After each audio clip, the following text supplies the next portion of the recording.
Hello, dear learners. Welcome you all to the online lecture series of Basic Electrical Engineering. And today we are doing lecture number 42 of the subject and module 2 जो AC circuits में हम पढ़ रहे हैं. AC circuits का जो last lecture हुआ था, वीडियो नंबर 41 जो था, उसमें हमने पढ़ा था steady state analysis of single phase AC circuit with R load. R load में अगर आपको याद हो, थोड़ा सा एक बार उसको अगर रिवाइज करें तो हमने एक एसी वोल्टेज लिया था और उसके साथ एक प्योर रेजिस्टेंस कनेक्ट किया था और जो वोल्टेज हमारा था वो था V equals to V M sine omega T. And finally हमने करंट का डेरिवेशन किया था where we got the current I is equals to I M sine omega T. And we have seen कि voltage and current both were in the same phase. This is V bar, this is I bar. This was the phasor diagram. And if you create the waveform of voltage and current, then you see कि waveform दोनों एक साथ चल रही हैं क्योंकि दोनों same face में है, इसलिए दोनों का जो वेवफॉर्म है वो साथ साथ चल रहा है. This is voltage, this is current. हमने एज्यूम किया था कि जो करंट का जो मैग्नीट्यूड है वो कम है. ये है आपका वोल्टेज और ये है आपका current, right, V and I. Finally हमने देखा था कि जो इंस्टेंटेनियस पावर है P वो था small v into small I. And average power का एक डेरिवेशन किया था where we got average power P equals to V into I. Unit was in watts और I square R और V square upon R. ये सारी चीजें हम कर चुके हैं. अब अगर इस वेवफॉर्म में आप देखें तो एक इंपॉर्टेंट चीज यहाँ पर दिखाई देगी, वो ये है कि अगर instantaneous power P is equals to है instantaneous voltage into instantaneous current, so दोनों का मल्टीप्लीकेशन हमें करना है. और अगर दोनों का मल्टीप्लाई आप वेवफॉर्म पे करते हैं तो आपको क्या दिखाई देता है, आप देखते हैं 0 से पाई के बीच में voltage and current both are positive. And if you multiply two positive quantities you get a positive quantity. So वो पॉजिटिव क्वांटिटी आपको मान लीजिए ये मिल गई है. ठीक है, आपने क्या किया, V और I का मल्टीप्लाई किया. V और I को मल्टीप्लाई करने के बाद आपको एक मैग्नीट्यूड मिला. This is the peak magnitude, right, VI के मल्टीप्लाई करने के बाद. यानी कि ये जो मैग्नीट्यूड है इसकी वैल्यू कितनी है, VM इंटू IM होगी, राइट, क्योंकि यहाँ हम इसको मल्टीप्लाई करने वाले हैं. ठीक है, उसके बाद आप पाई से 2 पाई में देखते हैं तो पाई टू 2 पाई में आपको दिखाई देता है कि voltage and current both are negative. And if you multiply two negative quantities together तो आपको एक पॉजिटिव वैल्यू ही मिलता है. तो again you will get a positive magnitude will have same maximum value, right. तो ये आपका है इंस्टेंटेनियस पावर P का कर्व जो हमने अभी अभी जस्ट ड्रॉ किया है. This is nothing but the instantaneous power P, small p, right. और इसका जो पीक वैल्यू बनकर आएगा वो पीक वैल्यू को हम क्या कहेंगे, this is nothing but the maximum value of the instantaneous power, right. Now जो हमारा एवरेज पावर है P, वो अगर आपको याद हो हमने निकाला था VMIM upon 2. This was the average power. तो अगर आप इस कर्व पे एवरेज पावर को लोकेट करना चाहें तो it may be somewhere here. ठीक है, आप डॉटेड लाइन से कर सकते हैं, कहीं भी हो सकता है, क्योंकि एवरेज पावर का मतलब है एक डीसी वैल्यू और डीसी वैल्यू को हम एक कांस्टेंट लाइन से रिप्रेजेंट करते हैं. तो this is VMIM upon 2, right. तो ये सारी चीजें हम कर चुके हैं प्रीवियस वाले केस में. यहाँ पर जो प्योर रेजिस्टेंस वाला केस हमने कंसिडर किया था, राइट. तो आज का जो हमारा टॉपिक है वो कंटिन्यूएशन में चलेगा जिसमें हम सिंगल फेस एसी सर्किट को लेंगे और उसके साथ इस बार हम प्योर इंडक्टेंस क्रिएट करेंगे, राइट. तो today we are going to discuss about single phase AC circuit with pure inductance. Pure inductance से हमारा यहाँ मतलब है कि जो इंडक्टेंस होगा वो किसी भी तरह से उसमें रेजिस्टिव पार्ट नहीं होना चाहिए. That is the meaning of pure inductance here. It must have purely inductance. Although practically ऐसा पॉसिबल नहीं होता, but since we are doing theoretical topics here, so we can consider an ideal condition कि we have an inductance such as कि there is no resistance with this inductance, right. So let's create a circuit diagram first. सबसे पहले circuit diagram बना लेंगे. हमारे पास again एक voltage source है small v, उसके साथ हमने कनेक्ट किया है एक इंडक्टेंस को. ये हमारा इंडक्टेंस है L, right. we know that v is equals to है Vm sin omega t, Vm sin omega t. and since we have applied a voltage source and circuit is closed, so naturally current will flow here. Let's call it small I. Again जितनी भी polarities हैं वो सब हमने एक instantaneous polarity consider की है, and instantaneous polarity के अकॉर्डिंगली यहाँ पर एक वोल्टेज एग्जिस्ट करेगा जिसका वैल्यू होगा VL, राइट? इतना हमको पता है। इंडक्टेंस के अक्रॉस जो वोल्टेज है that will be considered as VL, voltage across the inductor, right? Now यहाँ पर हमें एक चीज पता है कि जब भी किसी इंडक्टिव कॉइल के थ्रू हम करंट पास करते हैं तो वहां पर ईएमएफ इंड्यूस होता है according to Faraday's law of electromagnetic induction and Lenz law, and the EMF induced is given as EMF induced in inductor, EL is equals to होता है L into di by dt, ठीक है? I is the current which is flowing through the inductor, EL is the EMF induced in the inductor, where आपका जो L है उसका जो unit है we have considered it as Henry, right? इतना हमें क्लियर है पूरी तरह से, ठीक है? Now this induced EMF at every instant opposes the change in current through the coil, जितना भी coil के थ्रू करंट जाएगा उसको अपोज करेगा. Also there is no voltage drop क्योंकि कोई भी रेजिस्टेंस यहाँ पर नहीं है, हमने नेग्लिजिबल रेजिस्टेंस कंसीडर किया हुआ है, तो जो पूरा पूरा वोल्टेज है वो कहाँ जाएगा? वो आपके इंडक्टर के बैक ईएमएफ को ओवरकम करने के लिए काम में आएगा. जितना भी वोल्टेज अप्लाइड है Vm sin ओमेगा t हमने अप्लाई किया है वो पूरा पूरा कहाँ जा रहा है? वो बैक ईएमएफ को ओवरकम कर रहा है. इसलिए हम कह सकते हैं कि the applied voltage is equal and opposite to the back EMF, right? That means equal and opposite to the back EMF का मतलब है V is equals to minus of VL, where VL is equals to EL, so we can write it as V is Vm sin omega t is equals to minus से minus cancel हो गया, we got L di upon dt, ठीक है? हमारे पास ये equation आ गई जिसमें हम कह सकते हैं कि the voltage applied voltage that is Vm sin omega t is equals to L di by dt, and from here what we can say, di upon dt. From here we want to find out the expression for current, तो current के expression के लिए हम कह सकते हैं di is equals to L को हम दूसरी साइड ले गए, यहाँ पर हमें मिलेगा di is equals to Vm upon L sin omega t dt, ठीक है? Now integrating both the sides, अगर हम दोनों तरफ इंटीग्रेट कर दें तो हमें करंट का एक्सप्रेशन मिल जाएगा, राइट? तो करंट के एक्सप्रेशन के लिए हमने क्या किया? दोनों तरफ इंटीग्रेट कर दिया. इंटीग्रेशन में di को इंटीग्रेट करेंगे, you will get here I is equals to Vm upon L constant है तो Vm upon L को हमने बाहर ले लिया, integration of sin omega t dt, right? हमें क्या करना है? t के रेस्पेक्ट में sin ओमेगा t को इंटीग्रेट करना है, राइट? तो यहाँ पर हम लिख देते हैं इंटीग्रेटिंग बोथ द साइड्स,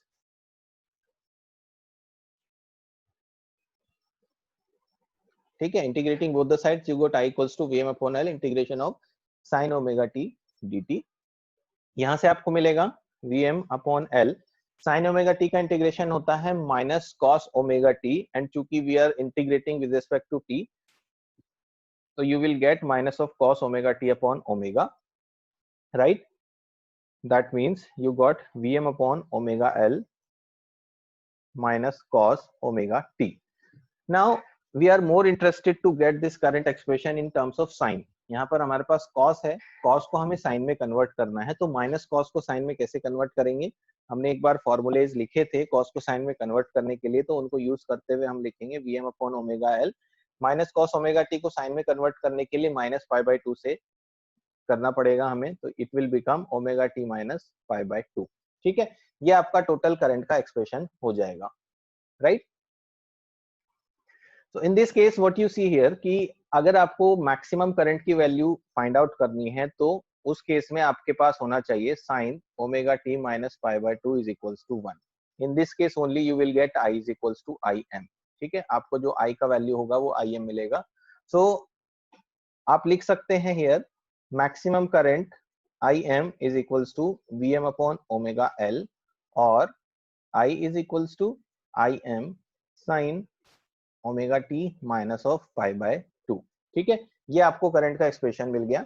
यहां से आपको एक इंपॉर्टेंट रिलेशन मिला है, वो है ये वाला, ठीक है, इस इंपॉर्टेंट रिलेशन को कंटिन्यू करते हैं पहले, क्योंकि इससे समझ लेते हैं हमें एक चीज, इंपॉर्टेंट चीज दिखाई दे रही है, वो क्या है? अगर हम करते हैं Vm अपॉन Im, तो you will get equals to omega L. ठीक है, तो ओमेगा एल क्या है? This is basically called inductive reactance. Omega L को कहते हैं इंडक्टिव रिएक्टेंस। ठीक है, इंडक्टिव रिएक्टेंस बेसिकली एक ऐसा क्वांटिटी है जिसका डायमेंशन एग्जैक्टली रेजिस्टेंस के तरह ही होता है, और इसको भी हम मेजर करते हैं ओम्स में। इसका जो यूनिट होगा that will be ohms, right? So inductive reactance is equals to omega into L, where omega is the angular frequency that becomes 2 pi f, and L is the inductance in Henry, right? This is represented by XL, capital X subscript में capital L, that is equals to omega L, right? तो जहां भी आपको inductive reactance से related बात करनी होगी, we will be calling it as XL, capital X subscript में capital L, and that is nothing but equals to omega into L, right? And omega L is equals to 2 pi f L, ये हमें पता है, right? Where f is frequency in hertz and rest of the things we have already discussed about. So यहां से हम लिख सकते हैं Im is equals to, so Im is equals to Vm upon XL। ध्यान रखिए ये बिल्कुल उसी तरह से बन गया जैसे ओम्स लॉ कहता है equals to V by R, क्योंकि XL हमने बताया है इंडक्टिव रिएक्टेंस, जो कि एक रेजिस्टेंस की तरह ही उसी के डायमेंशन की क्वांटिटी है, तो अल्टीमेटली ये ओम्स लॉ ही अप्लाई हो रहा है इंडक्टेंस के केस में। अगर आपको इंडक्टेंस में ओम्स लॉ अप्लाई करना है तो first of all we have to convert this inductance by inductive reactance, right? पहले उसको इंडक्टिव रिएक्टेंस में कन्वर्ट करेंगे हम, क्योंकि उसका जो डायमेंशन है वो ओम्स में हो जाएगा, और जैसे ही वो ओम्स में कन्वर्ट हो जाएगा we can directly apply the Ohm's law in this particular case, right? तो यहां से हमें जो फाइंडिंग्स हुई हैं वो फाइंडिंग्स क्या हैं? हमने एक वोल्टेज अप्लाई किया V is equals to Vm sin omega t, and हमने करंट को ऑब्टेन किया Im sin omega t minus of pi by 2। ठीक है, वेवफॉर्म और फेजर डायग्राम बनाएंगे हम सबसे पहले। उसके लिए हम इनको फेजर फॉर्म में कन्वर्ट करेंगे, इन फेजर फॉर्म, क्योंकि फेजर फॉर्म कन्वर्ट करके हमें बहुत आसानी से फेजर डायग्राम बना सकते हैं। वोल्टेज के लिए हम कहेंगे V bar is equals to V angle of zero, क्योंकि there is angle zero with the voltage, and current को हम कहेंगे I bar is equals to I angle of minus of 90 degree, pi by 2 को minus of 90 degree कहेंगे। Now अगर आप waveform बनाते हैं, सबसे पहले वेवफॉर्म बनाएंगे। वेवफॉर्म के लिए एक एक्सिस ड्रॉ करिए, हमें चाहिए Vm sin ओमेगा t, तो Vm sin ओमेगा t तो हमें डायरेक्टली मिल जाएगा, it will start from zero,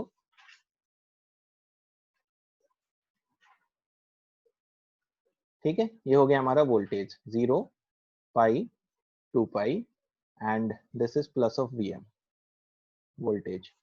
now we want to draw the current, हमें करंट ड्रॉ करना है। करंट ड्रॉ करने के लिए हमारे पास है I equals to Im sin omega t minus pi by 2, मतलब 90 डिग्री से पीछे चलाना है, लैग करना है, और माइनस पाई बाई 2 का मतलब है कि जो हमारे पास एक्सिस है ओमेगा t उसमें से पाई बाई 2 माइनस हो जाएगा, और उसका मतलब है ये है हमारा पाई बाई 2 हियर। यहाँ से वेवफॉर्म स्टार्ट होगी, यहाँ इसका हाफ साइकिल आएगा और यहाँ इसका फुल साइकिल आएगा। मैग्नीट्यूड में अगेन हमें डिसाइड करना है कि कोई एक को बड़ा कोई एक को छोटा हम ले सकते हैं, ताकि डिस्क्रिमिनेशन बन जाए दोनों में कि कौन सा बड़ा कौन सा छोटा है। अगेन हम करंट को मान लेंगे कि करंट हमारा छोटा है, जो मैग्नीट्यूड है करंट का वो छोटा है, तो उसके हिसाब से करंट की वेवफॉर्म ड्रॉ करते हैं। ये करंट का वेवफॉर्म हो गया, ठीक है? यहाँ पर इसको 90 डिग्री है यहाँ से यहाँ तक, तो ये नेगेटिव पीक पे रहेगा यहाँ इस पॉइंट पे, ठीक है, like this. So this value is Im. This is 0, this is pi by 2 here, and this is plus of Im. तो ये हाफ का हो गया वोल्टेज एंड करंट का वेवफॉर्म, ठीक है? उसके बाद फेजर डायग्राम बनाते हैं। फेजर डायग्राम के लिए सबसे पहले एक्सिस ड्रॉ कर लेंगे। फेजर की एक्सिस ये हो गई हमारे पास, right? Now we want to draw the phasor diagram. सबसे पहले वोल्टेज ड्रॉ कर लेंगे V angle of zero. Angle of zero पे एक लाइन बनेगी जो होगा हमारा V बार, ठीक है? करंट के लिए हमें चाहिए I angle of minus 90। I angle of minus 90 मतलब नीचे 90 है, 90 डिग्री, तो नीचे आ जाएंगे हम। ये हो गया हमारा I bar, and this is rotating in anti clockwise, this is the angle of 90 degree, right. तो ये आपके पास होगी वेवफॉर्म और ये आपके पास हो गया फेजर डायग्राम। ठीक है, ओके। तो यहाँ से देख के आपको क्या चीज कंक्लूड हो रही है, इसमें आप क्लियरली बता सकते हैं फेजर डायग्राम में कि वोल्टेज आगे चल रहा है, करंट पीछे चल रहा है। कितने एंगल से? 90 डिग्री से। तो क्या कहेंगे हम? In a pure inductive circuit, in a pure inductive circuit, ध्यान रखिएगा कि प्योर इंडक्टेंस की बात हो रही है जिसमें कोई भी रेजिस्टेंस नहीं है। Current I lags behind the voltage by 90 degree. ठीक है, 90 डिग्री से हमारा करंट पीछे चलता है इन ए प्योर इंडक्टिव केस। ऐसा क्यों हो रहा है? आपको पता है कि इंडक्टेंस के केस में हम कहते हैं कि इंडक्टेंस अपोज करता है चेंज इन करंट का, जो कि हम लिखते हैं VL = L di/dt। उसमें हम कहते हैं कि inductance opposes the change in current, जिसकी वजह से करंट को इंक्रीज और डिक्रीज होने में डिले होता है। जैसे जैसे वोल्टेज चेंज होता है, बिल्कुल उसी इंस्टेंट पर करंट चेंज नहीं हो पाता, उसको कुछ डिले लगता है, और वो जो डिले है वो डिले की वजह से ही यहाँ पर करंट हमारा पीछे चलता है। अगर हमारे पास सिर्फ एक प्योर इंडक्टेंस केस है सर्किट के अंदर, तो उस केस में हम देखते हैं कि जो लैगिंग एंगल है, जो पीछे चलने का एंगल है, वो एंगल कितना है? वो एंगल है 90 डिग्री, राइट। वो एंगल हमारे पास है 90 डिग्री का। ठीक है, now let's talk about the power, instantaneous power, small p। ठीक है, as we know small p is equals to होगा small v into small I, that is instantaneous values of voltage and current. So put the values Vm sin omega t multiplied with Im sin omega t minus pi by 2। ठीक है, दोनों को multiply करेंगे। Multiply करने के बाद आपको मिलेगा minus of Vm Im sin omega t cos omega t, and sin omega T cos omega T को हम कन्वर्ट कर सकते हैं VMIM upon 2 sin 2 omega T में। ट्रिग्नोमेट्री आइडेंटिटी से हम इसको चेंज कर पाएंगे। तो फाइनली हमें जो एक्सप्रेशन मिला वो मिला minus of VMIM upon 2 sin 2 omega T. ठीक है, now we want to calculate the average power. So average power over a full cycle, that is capital P, will be equals to 1 upon 2 pi integration of 0 to 2 pi, function है हमारे पास minus of VMIM by 2 sin 2 omega T. ठीक है, ये हमें मिल गया है, साथ ही है हमारे पास डी ओमेगा टी। ठीक है, अब before solving this particular function, हम सबसे पहले वेवफॉर्म देख लेते हैं कि फंक्शन आया कैसे। ठीक है, इस फंक्शन का आपको बहुत आसानी से वेवफॉर्म से समझ में आ जाएगा। हम जो वेवफॉर्म बना चुके हैं उसी वेवफॉर्म पे आ जाते हैं। ये देखिए, ये है वोल्टेज और करंट का, और आपको क्या करना है? मल्टीप्लीकेशन करना है वी और आई का। अब मल्टीप्लीकेशन के लिए हम क्या करेंगे? 90 डिग्री के जो टाइम पीरियड्स हैं उनको कंसीडर करेंगे। सबसे पहले 0 से पाई बाई 2 की अगर बात करें, तो 0 से पाई बाई 2 में आप देखेंगे जो वोल्टेज है वो ऊपर है, मतलब पॉजिटिव है, और जो करंट है वो नीचे है। और अगर आप एक पॉजिटिव वैल्यू और एक नेगेटिव वैल्यू का मल्टीप्लाई करते हैं तो आपको क्या मिलता है? आपको मिलता है एक negative value. So negative value draw करेंगे हम, that will be the multiplication of V and I. तो वो यहाँ कहीं बन जाना चाहिए हमारा। Let's say this is the value. ठीक है, ये वो वैल्यू है जो मल्टीप्लीकेशन से आई है। अब पाई बाई 2 से पाई के बाद बीच में जाते हैं। पाई बाई 2 से पाई में आप देखते हैं वोल्टेज और करंट दोनों ही पॉजिटिव है, और दोनों अगर पॉजिटिव है तो हमें वैल्यू भी पॉजिटिव मिलेगी। सो ये बन गया।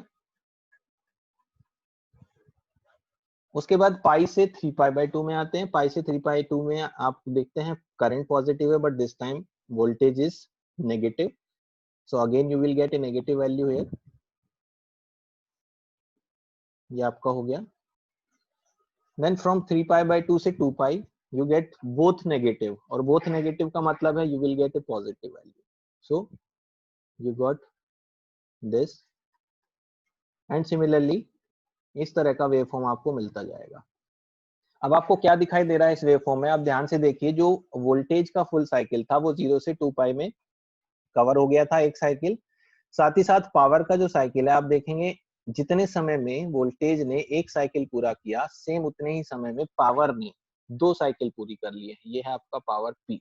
उतने ही समय में पावर ने 2 साइकिल पूरी कर ली, तो ये ट्वाइस फ्रीक्वेंसी का हो गया। इसीलिए आप देखेंगे यहाँ जो फंक्शन मिला है आपको ट्वाइस ऑफ ओमेगा का मिला है। दूसरी चीज, नेगेटिव यहाँ क्यों लगा है, आप देखिए ये जो वेवफॉर्म है, ये वेवफॉर्म 0 से स्टार्ट हुई और नेगेटिव की साइड को चली गई। अगर आप इसमें -1 का मल्टीप्लाई कर दें तो ये वेवफॉर्म ऊपर की साइड हो जाएगी और एक साइनसोइडल वेवफॉर्म जैसे हम बनाते हैं बिल्कुल उस तरह से हो जाएगी। तो अल्टीमेटली कह सकते हैं कि ये नॉर्मल एक जनरल साइन फंक्शन का इनवर्स है, यानी कि उल्टा है, राइट। तो अगर हम इसमें माइनस लगा दें तो माइनस लगाते ही आपको सिमिलरली इसी टाइप का वेवफॉर्म मिलेगा। तो ये माइनस इस वजह से यहाँ पर आया है। तो आप वेवफॉर्म से भी इस फंक्शन को आसानी से लिख सकते हैं, इसमें कोई प्रॉब्लम नहीं है।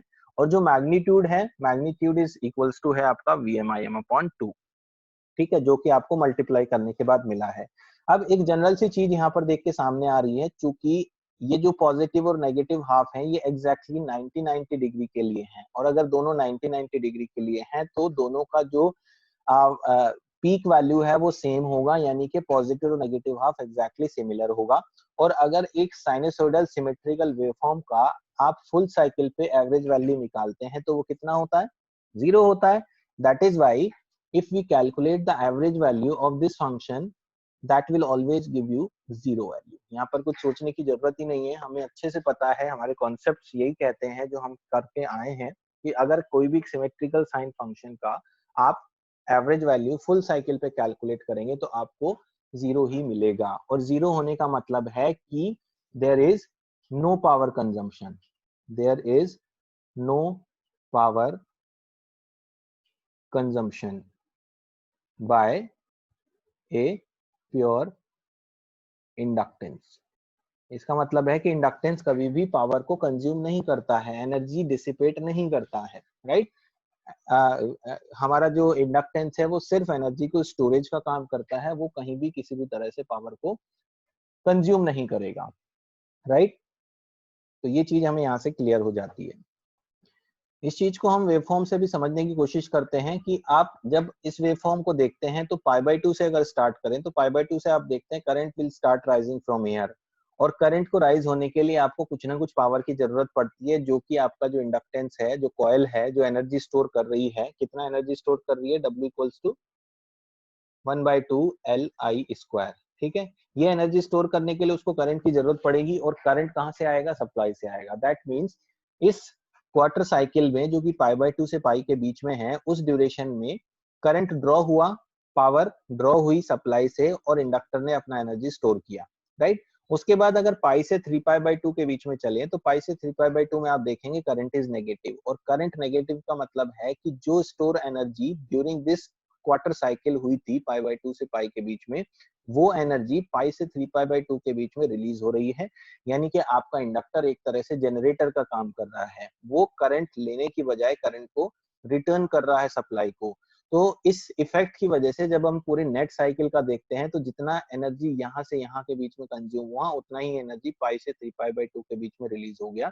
सो जो नेट एनर्जी कंजम्पशन था, वो नेट एनर्जी कंजम्पशन हमारा कितना हुआ, 0 हो गया, जो कि हमने यहाँ पर भी प्रूव किया है कि the net energy consumed by an inductance is always equals to 0, ठीक है। So what is the conclusion from here? We have concluded that हमने एक वोल्टेज सप्लाई लिया जिसमें हमने एक प्योर इंडक्टेंस लिया, और वो जो वोल्टेज सप्लाई हमने ली वो थी Vm sin ओमेगा t, ठीक है। V equals to Vm sin omega t। हमने देखा करंट का जो एक्सप्रेशन आया वो आया V equals to Im sin omega t minus π/2, जिसमें हमने ये पाया है कि जो एंगल फाई है, फेज एंगल जिसकी हम बात करते हैं, वो कितना है, वो है 90 डिग्री, ठीक है। साथ ही साथ हमने देखा कि current is I lagging behind the voltage by 90 degree, ठीक है। ये चीज हमने देखी। साथ ही साथ हमने ये भी देखा कि जो एवरेज पावर है, एवरेज पावर कैपिटल P, वो कितना आएगा, वो आएगा 0, ठीक है, ये सारी चीजें हमने यहाँ से फाइंड आउट की हैं इस पर्टिकुलर टॉपिक से, राइट। तो फेज एंगल आपको अच्छे से पता है कि फेज एंगल निकालने का एक तरीका जो हमने पहले भी डिस्कस किया था वो था phi is equals to angle of voltage minus angle of current. आप इससे भी निकाल सकते हैं, angle of voltage minus that is 0 minus of angle of current that is minus of 90, you will get plus of 90 degree. और मैंने ये बताया था कि अगर आपको फाई का वैल्यू पॉजिटिव मिल रहा है that means it is a lagging case. ठीक है, ये हम ऑलरेडी डिस्कस कर चुके हैं प्रीवियस वीडियोस में जब हमने फेज एंगल के बारे में डिस्कशन किया था। तो this is of lagging nature. और लैगिंग किसके बारे में, हम हमेशा करंट के रिस्पेक्ट में बात करते हैं। जब भी हम लैगिंग या लीडिंग की बात करते हैं तो हम हमेशा बात कर रहे हैं करंट के केस में। सो यहाँ से भी आप ये चीज कंक्लूड कर सकते हैं, जब आपने फेजर क्वांटिटीज लिखी थी वी बार आई बार, तो वहीं से आपको ये चीज क्लियर हो जाएगी कि वोल्टेज के एंगल और करंट के एंगल को दोनों को अगर आप देखते हैं तो you will get a positive of phase angle 90 degree and that is nothing but equals to the lagging case, right. तो ये सारी चीजें फाइंडिंग्स हमने यहाँ से की है। So this is all about this particular case for single phase AC circuit when connected with a pure inductance case, right? In the next video हम capacitance वाला केस डिस्कस करेंगे। So wait for that particular video and till then आप इसको पढ़ के अच्छे से clear कीजिए अपने डाउट्स, अपनी प्रॉब्लम्स को सॉल्व कीजिए, और अगर कोई डाउट आता है तो आप कमेंट बॉक्स के थ्रू क्वेश्चंस कर सकते हैं, right. So thank you for watching this video. Thank you.